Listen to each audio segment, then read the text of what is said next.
And I'm going to take the ignite and twist it around a little bit and talk about some burn bans. The opposite of ignite. Yeah. Because we've got drought conditions and we've been talking a lot about the lack of rainfall. There were several areas in southern Indiana that got a pretty decent amount of rain on Tuesday. But how the burn bans work is they stop collecting data at 7 a.m. On the Tuesday before that drought monitor comes out. So a lot of the rain that fell on Tuesday did not get accounted for and this week's drought monitor, well, next week. So with that being said, I wanted to get everyone updated on our active burn bans here in central Indiana, where we do have a new county, Vigo County, over Terre Haute.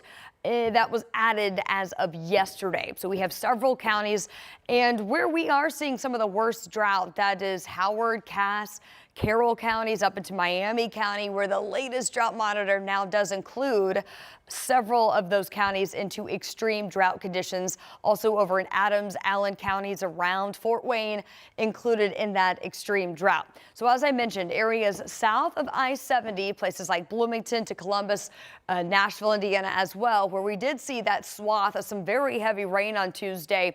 This is your 30-day rainfall percentage compared to normal. Anything in the green we like. We're going to take this, but notice in northern Indiana, with that system that came through on Tuesday, we still lack quite a bit of rainfall across the northern half of the state, which is why most of our burn bans are in this area. When we get that new drought monitor to come out, we're going to see how the rain in southern Indiana was impacted.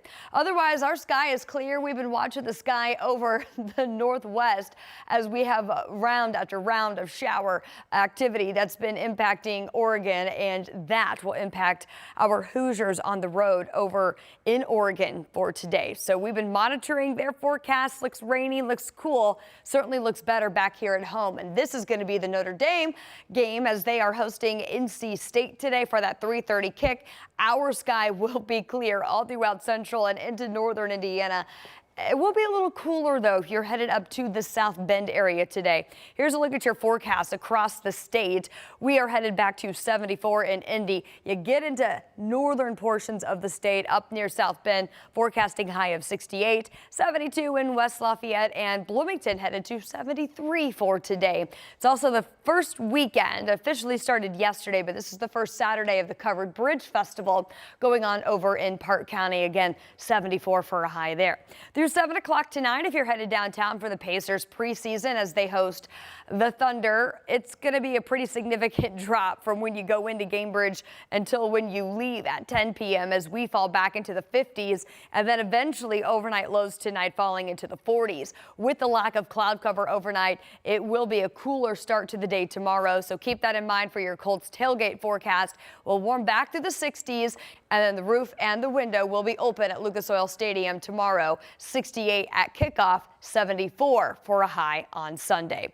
We warmed to 78 on Tuesday as we await a weak boundary that might bring a very stray shower chance in Wednesday morning.